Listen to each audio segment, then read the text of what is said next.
Hello ladies and gentlemen, it's Young here and welcome to another Evil Within news update. Today, website IGN has released a detailed article talking about their eyes-on impressions on what they saw on an early demo of the game. Furthermore, Tango Gameworks has released a behind-the-scenes video about the development of the game. There is tons of information to share, so let's dive right into it. Let's first talk about Shinji Mikami's goal with this game. The man, known as the father of the survival horror genre, has been nothing short of disappointed with what has been done with survival horror lately. It's all action now, he says, with no true survival horror games left anymore.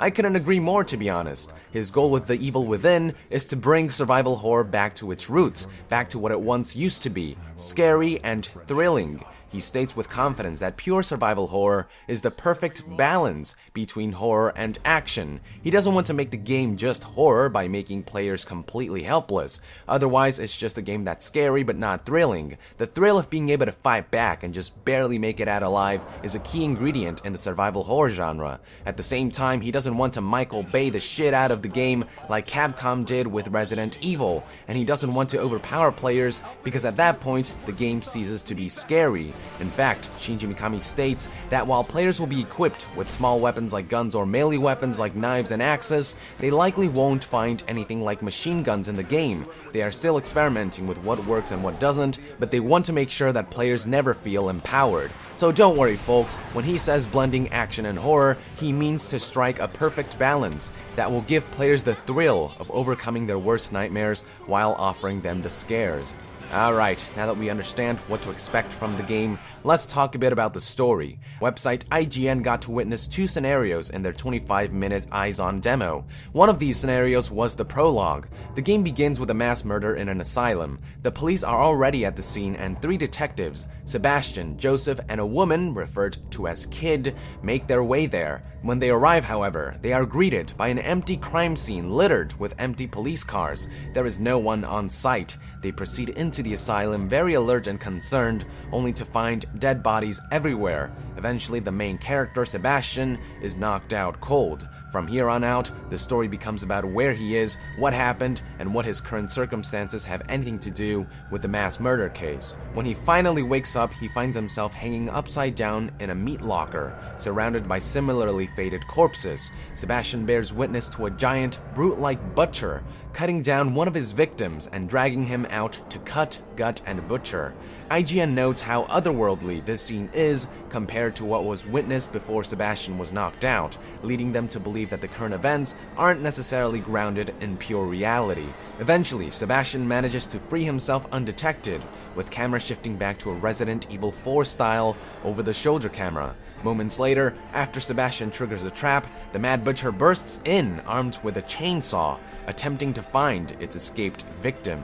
Players can guide Sebastian in a number of ways, such as walking, running, and crouching, which will play vital roles in exploration, combat, escape, and stealth. So sneaking past the enemy was an option. The player attempts to distract the butcher by grabbing and using a bottle that is lying around, showing off the game's interactive environment, a feature that will also play a vital role in puzzle solving. The player attempts to throw the bottle to distract the butcher, but when things don't go as planned, the player is forced to run for his life. The player guides Sebastian to make it out of the asylum alive, only to find a catastrophic and destroyed cityscape. The police cars are now lying around, ransacked inside a crater of sorts, and the catastrophic scene stretches as far as the eye can see.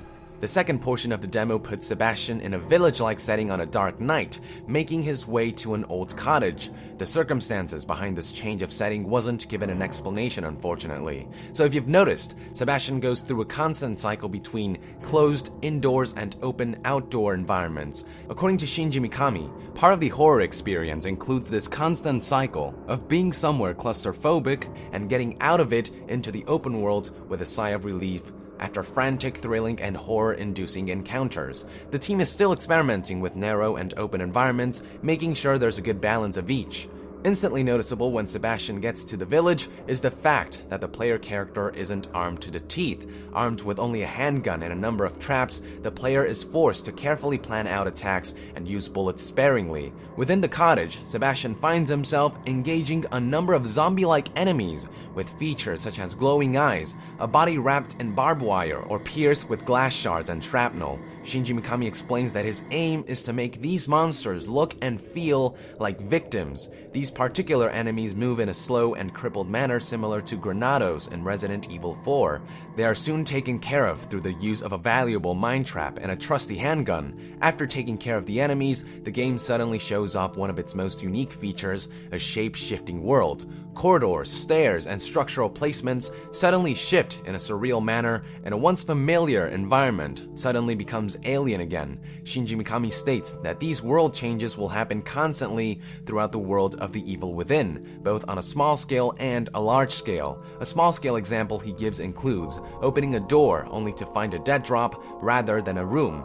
Anyways, after attempting to backtrace his steps and before Sebastian can process what the hell just happened, a wave of blood rushes down the corridor to consume Sebastian. When he regains consciousness, he realizes that he is back at the asylum, a setting which Shinji Mikami states is vital to the Evil Within story and experience. The circumstances behind these bizarre events were not explained, leaving us with more questions than answers. Thematically, the story is more of a mystery. Games like Resident Evil relied on things like plot twists and crazy conspiracies, but Evil Within aims to move away from trying to be too clever. Instead, it aims to provide a mystery that players uncover as they progress through the game, and the more players learn, the more they will realize that there's a bigger overarching mystery to solve. To tell this story, the game aims to be very cinematic, which will also serve to enhance the horror aspect, going as far as to use a 2.35:1 resolution ratio, what I like to call super widescreen. Now, they don't want to take cinematics too far to the point where it negatively impacts the flow of the game. They want players to play a game, not an interactive movie. So not only is the team striving to strike a balance between action and horror, but also between cinematics and gameplay. They plan to achieve this through their game engine, a heavily modified version of the Tech 5 engine. IGN praises the amount of detail that could be seen in the game, from every drop of blood to severed guts lying around, which further serves to enhance the atmosphere of the game. So there you have it, folks. New information about the development process, goals, presentation, story, and gameplay of Shinji Mikami's attempt at reviving the survival horror genre. I am honestly really looking forward to this game. It sounds better and better the more I hear about it. I'll be sure to keep you guys further updated, so be sure to join the NASIAN and subscribe to Young Gear. I also cover and review other AAA franchises and games. Also, look forward to my game cinemas, such as the upcoming Skyrim movie, Dragonborn, coming on summer of 2013. I'll see you guys next time. Thank you very much, and Young out!